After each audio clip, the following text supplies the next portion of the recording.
Oi, minha turma 91, meus queridos, está tudo bem com vocês? Estamos aqui para mais um encontro virtual, né? E hoje nós vamos tratar de um assunto, novamente, do começo do século XX, República Velha, porém que é um assunto, um tema que se arrasta aos dias de hoje, infelizmente, se arrasta não só no Brasil, mas se arrasta no mundo todo.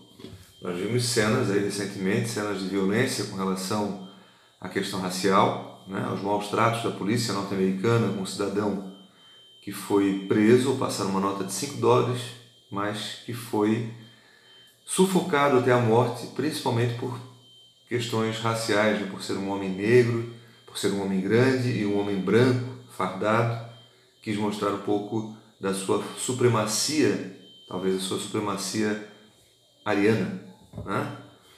Temos que lembrar que somos todos iguais. Uma mulher negra, ela não tem uma grande diferença de uma mulher branca, né? Mulher é mulher, negra ou branca, crianças negras ou brancas são crianças, mulheres são mulheres. E nós temos que respeitar as pessoas porque elas são. Elas são pessoas, são seres humanos. Na nossa história recente isso não tem acontecido. Nós vemos que a maior população carcerária é negra, né? Nós vemos que os melhores empregos não são para os negros, infelizmente, e isso denota um preconceito que a sociedade brasileira ainda convive. O preconceito tem que ser banido, né? Vidas negras importam sim, certo? Essa é a grande propaganda que nós temos hoje aí em termos de lutas por igualdade, lutas por direitos, e isso é uma coisa que infelizmente ainda temos que estar debatendo no século XXI. Falando do século passado, no começo do século XX, na década de 1910, o Brasil, que tinha aproximadamente 30 anos da pós-abolição, convive com um problema grave, relacionado inclusive à questão racial.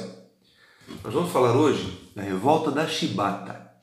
A Revolta da Chibata ocorre no Brasil no mês de novembro de 1910, quando um grupo de marinheiros está descontente com as situações que se vive na Marinha.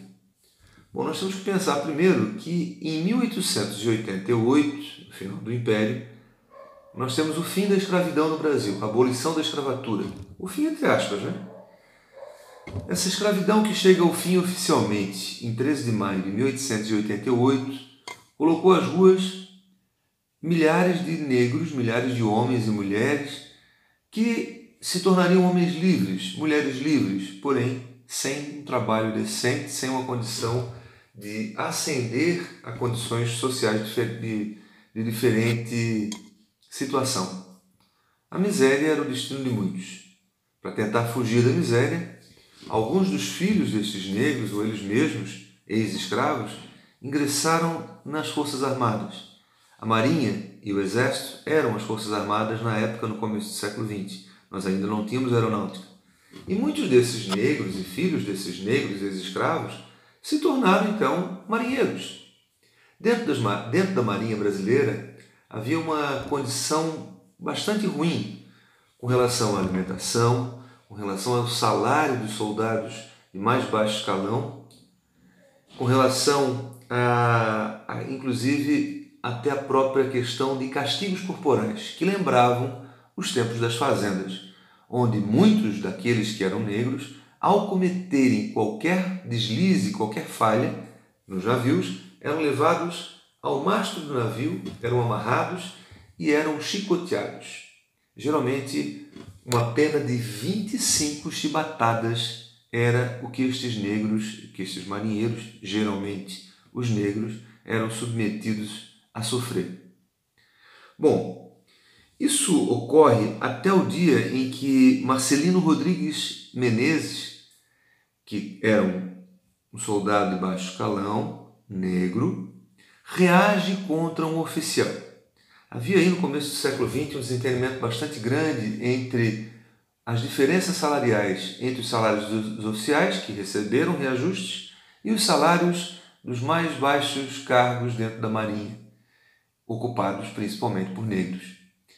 E talvez por essa razão, Marcelino, descontente, parte para cima de um oficial que provavelmente deve ter sido meio áspero com ele. Resultado disso, Marcelino teve uma pena de 250, não estou falando de 25, 250 chibatadas. Ele foi escoteado até ficar desacordado, até desmaiar. Isso foi um grande motivo, foi o principal, talvez, motivo, o estopim, para instigar outros marinheiros sob o comando de João Cândido. João Cândido era um marinheiro com muita experiência, era um marinheiro que já tinha viajado por vários cantos do mundo, e na Europa ele teve um convívio com marinheiros da Rússia que tinham se rebelado contra os castigos corporais dentro da marinha russa. Bom, ele talvez tenha trazido essa experiência para cá, e ao perceber que um de seus colegas tinha sido escoteado até ficar desacordado, 250 chicotadas, pô, olha, isso é pior do que 3 Pedros, é pior do que muita coisa que eu conheço por aí. Mas, saudade. Mas essa situação fez com que João Cândido, rebelado, instigasse os marinheiros amotinados a ameaçarem bombardear o Rio de Janeiro caso o novo presidente da República, o recém-possado Hermes da Fonseca, não tomasse algumas atitudes diferentes daquelas que vinham sendo praticadas. Entre essas atitudes, entre as reivindicações, onde os negros tomaram conta de uma embarcação de guerra, um novo navio comprado há pouco tempo, que era o navio encouraçado Minas Gerais. O governo brasileiro tinha comprado 2 grandes navios, o Minas Gerais e o São Paulo, e o motim surge no Minas Gerais. Eles levam esse navio, esse encouraçado, até a Baía de Guanabara, apontam os canhões para o centro do Rio de Janeiro, e na madrugada do dia 22 de novembro de 1910, essa ameaça resulta em mais um outro navio, o São Paulo, um outro grande navio, também se junta a eles. E 2 dias depois, mais um terceiro navio, o navio Deodoro. Então, Minas Gerais, São Paulo, são nomes de navios, e o Deodoro. 3 navios de guerra apontando para a cidade do Rio, ameaçando Hermes da Fonseca que, se ele não revogue, por exemplo, as chicotadas, as chibatadas dentro das Forças Armadas, se ele não melhore as condições de alimentação dos soldados que estão embarcados, e se ele não melhora também as condições de trabalho dessas pessoas, e se ele, por acaso, punisse, se ele não anistiasse os revoltosos, eles teriam motivos de sobra para continuarem amotinados e bombardearem o Rio de Janeiro. Deodoro recebe uma carta muito bem escrita, lê, observa, analisa, e no dia 26 de novembro de 1910, ele aceita as exigências dos rebeldes. Os caras festejaram, fizeram toda aquela festa, aquela alegria toda, porque eles eram vitoriosos. Vitoriosos, liderados pelo grande João Cândido, que recebe depois até o apelido de o mestre dos mares, o almirante negro. Ele era um cara que tinha uma força física muito exemplar, né? Um cara sempre com vigor, mas que a festa não é duradoura, porque mal eles pisarem em terra firme, e houve uma decretação do estado de sítio, e com isso, com essa situação, eles foram todos presos. Foram levados presos para uma prisão que caberia 2, 3 pessoas, mas que recebeu mais de 30 homens. As celas ficaram abarrotadas, e nessa prisão teve gente até que morreu por falta de ar, de asfixia. Passados alguns meses, as condições precárias que eles viviam fizeram com que esses rebeldes fizessem um novo motim, uma nova tentativa de motim. Só que agora sufocada de maneira muito mais violenta pelas tropas do exército, que bombardearam a prisão da Ilha das Cobras. Olhem que lugar com nomezinho sugestivo. Não dá para fazer passeio de final de ano na Ilha das Cobras, né, gente? Pelo amor de Deus. Mas aí então, com isso, quase todos foram exterminados, quase todos foram assassinados. João Cândido resistiu. Cumpriu sua pena, foi solto, mas nunca conseguiu trabalho. Nunca conseguiu trabalho porque ele tinha 2 estigmas. era negro e era um revoltoso, era um rebelde. Os navios que aportavam na cidade do Rio de Janeiro, uma cidade que tem um grande porto, os navios não queriam contratar um rebelde. E João Cândido ficou praticamente desempregado, vivendo da pesca, de subsistência. Isso faz com que o estigma fique mais forte ainda, né? Aliás, o governo brasileiro só reconheceu esses marinheiros e anistiou de fato esses marinheiros em 2008. 2008, quase 100 anos depois da Revolta da Chibata. Um movimento de gente pobre, gente simples, gente negra, gente. Vidas negras importam. Importavam no começo do século, importavam em 2008, importam hoje e importarão sempre. Somos todos iguais. Temos que reconhecer isso e temos que reconhecer a bravura desse grande herói brasileiro, que foi o João Cândido. Tá certo? Gente, ficamos por aqui. Não posso deixar de deixar um recado. Primeiro, lá no portal da escola tem um link com um filmezinho disso que eu falei para vocês.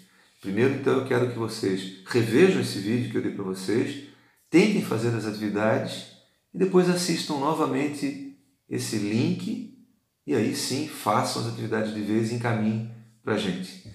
Outro detalhe é que está se tentando criar umas aulas através do Google Class. Eu, professor, estou com o meu e-mail travado, não consigo abrir o meu e-mail institucional e por conta disso eu não estou conseguindo mandar os recados por ali. Mas já temos aí, se eu não me engano, 8 professores que estão com isso. Se vocês estiverem com alguma dificuldade, entre em contato com a escola, certo? E tentem acessar, tentem ver os e-mails de vocês, ok? Para que vocês aceitem o convite para participar desse tipo de modalidade também de educação à distância. Muita saudade de vocês, se cuidem. As medidas restritivas foram modificadas, o índice de pessoas infectadas aumentou consideravelmente, por isso tomem todo cuidado. A pandemia não acabou, a curva não achatou, a gente continua com problemas, ok? Mas continuamos por aqui.